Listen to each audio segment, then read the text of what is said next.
زیتون کے درختوں کے سائے میں پڑھائی میں مصروف یہ بچے افغانستان کے ایک سرکاری مڈل اسکول میں زیر تعلیم ہیں۔ 2008 میں منظور شدہ اس اسکول میں بغیر کسی چار دیواری اور عمارت کے درس و تدریس کا سلسلہ جاری ہے۔ خوست کے رہائشی ضابط خان روز اول سے اس اسکول میں بطور ایک استاد خدمات سر انجام دے رہے ہیں۔ انہوں نے اسکول کی عمارت اور سہولتوں کے لیے متعدد مرتبہ متعلقہ حکام تک آواز پہنچائی ہے، لیکن کوئی فائدہ نہیں ہوا۔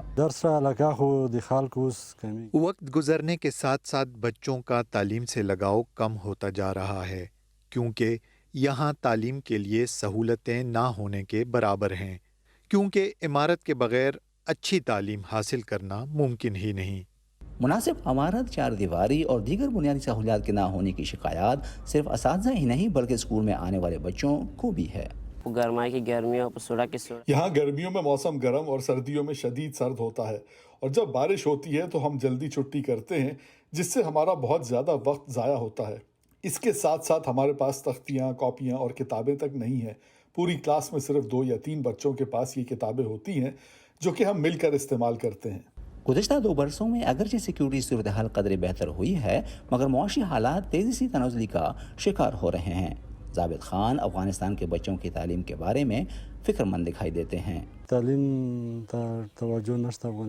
اس وقت افغانستان میں تعلیم کو خاص توجہ نہیں دی جا رہی ہے۔ ہر کوئی اس سوچ میں ہے کہ کسی طرح ملک سے باہر چلا جائے۔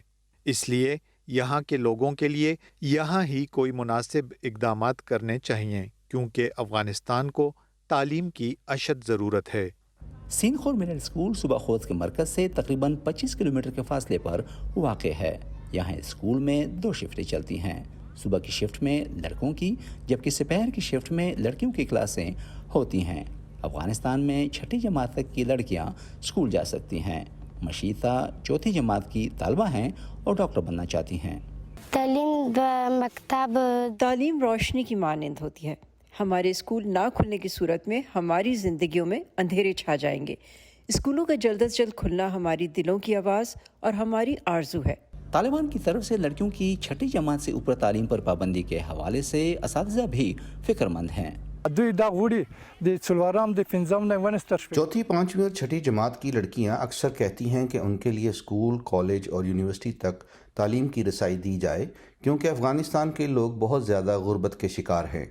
لڑکیاں بہت پیچھے رہ گئی ہیں۔ ایسے میں اگر انہیں تعلیم تک مکمل رسائی دی جائے تو یہ ملک و قوم کی ترقی کر سکیں گی۔ دوسری جانب طالبان کا کہنا ہے کہ وہ بچوں کے تعلیمی مسائل سے آگاہ ہیں۔ وزارت تعلیم کے صوبائی اہلکار خیر گل خیر خواہ کے مطابق صوبہ خوست میں لڑکوں اور لڑکیوں کے کل 270 تعلیمی ادارے ہیں، جن میں سے 100 کے قریب ایسے ہیں جو بغیر کسی عمارت، چار دیواری اور حتیٰ کہ خیمہ تک بھی نہیں۔ ہم نے یونیسیف کو اس بارے میں مطلع کیا ہے، لیکن تاحال کوئی مثبت جواب موصول نہیں ہوا۔ ان کے مطابق وہ ڈونرز کے ساتھ رابطے میں ہیں۔ صرف عالمی برادری سے ہی نہیں بلکہ اہل ثروت لوگوں سے بھی درخواست ہے، کیونکہ تعلیمی ادارے کسی ایک فرد کا اثاثہ نہیں ہوتے۔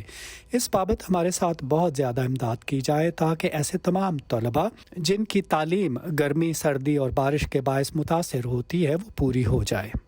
دوسری جانب ضابط خان کہتے ہیں کہ عالمی برادری کی امداد حاصل کرنے سے پہلے ملک میں تعلیم کے لیے حوصلہ افزا ماحول بنانا ہوگا، اور موجودہ صورتحال میں وہ نہیں سمجھتے کہ عالمی برادری افغانستان کی تعلیم اور تعمیر نو میں دلچسپی لے گی۔ نظر الاسلام، وائس آف امریکہ، خوست۔